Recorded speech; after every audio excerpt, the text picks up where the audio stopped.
اٹکزئی صاحب، راجہ ناصر عباس صاحب، سینیٹر رمیش کمار صاحب، میرے جدوجہد کے ساتھیوں، میں سب سے پہلے مبارکباد دیتا ہوں اپنے بھائی اور پاکستان کے ورکنگ جرنلسٹ کی دلوں کی آواز جناب رانا محمد عظیم، شکیل احمد اور دیگر عہدیداران کو، جنہیں آج کراچی سے لے کر خیبر تک سے آنے والے صحافیوں کے نمائندوں نے اپنی ووٹ کی طاقت سے منتخب کیا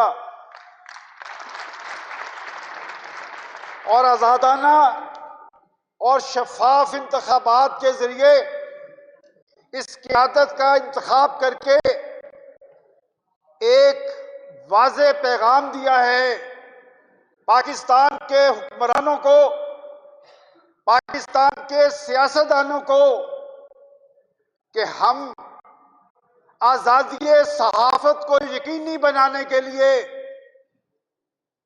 جدوجہد کریں گے، اور جہاں تک پیکا ایکٹ میں آنے والی ترامیم کی بات ہے تو مجھے کسی اور سے نہیں پوچھنا، مجھے آج کے اس نمائندہ ایوان سے پوچھنا ہے کہ میرے دوستوں، میرے بھائیوں، میری بہنوں، کیا آپ کو یہ ترامیم منظور ہیں؟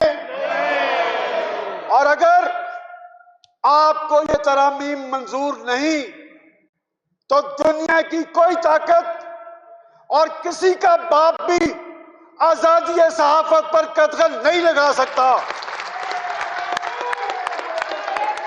تیز ہو، تیز ہو، سارے دل کے میرے دوستوں، تیز ہو، جدوجہد تیز ہو، تیز ہو، تیز ہو، جدوجہد تیز ہو۔ میرے دوستوں، میرے ساتھیوں، پاکستان کی سیاسی تاریخ اس امر کی گواہ ہے کہ ڈکٹیٹرشپ ملٹری کی ہو یا پولیٹیکل ہو، کسی نے بھی آزادی صحافت پر اثر انداز ہونے کی کوشش کی تو پاکستان کے میڈیا ورکرز میدان میں آئے۔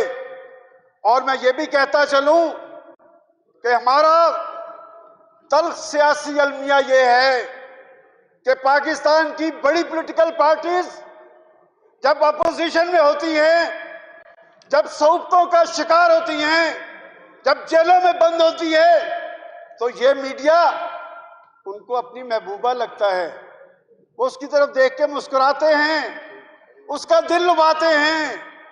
لیکن جب وہ اقتدار میں آتے ہیں تو مسکرانے کی بجائے آنکھیں دکھانے لگتے ہیں۔ بڑی تینوں پارٹیز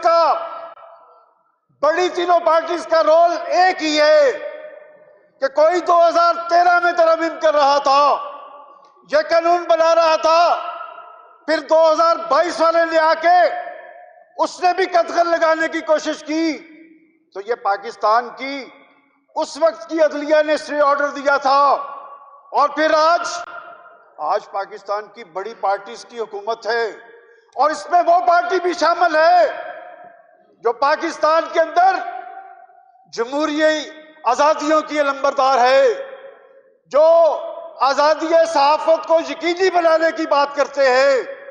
ان کا پریزیڈنٹ ہاؤس میں موجود ہے، اور میرا پرائم منسٹر وہ پی بی اے کے نمائندوں سے ایک ہفتہ پہلے میٹنگ میں یہ کہہ رہے تھے کہ پاکستان کا چوتھا ستون پاکستان کی صحافت ہے اور آزادی صحافت پر کوئی قدغن برداشت نہیں کریں گے۔ میں ان سے کہنا چاہتا ہوں کہ جناب، آپ ایک نفسیاتی فضا سے دوچار ہیں، آپ پر کوئی پریشر موجود ہے۔ خدا را ہمیں اس نفسیاتی فضا سے دوچار نہ کرے۔ ہم نے ہمیشہ آپ کی بات کی ہے، ہم نے پاکستان میں جمہوریت کی بات کی ہے، ہم نے پاکستان میں آئین اور قانون کی بات کی ہے، ہم شہری آزادیوں کی بات کرتے ہیں، ہم قومی اور عوامی مسائل کی بات کرتے ہیں۔ خدا را ہم پہ قطغن نہ لگائیں، اپنے طرز عمل پر نظر ثانی کریں۔ آپ کی پارلیمنٹ، آپ کی عدالتیں وہ نفسیاتی دباؤ میں آ چکی ہیں۔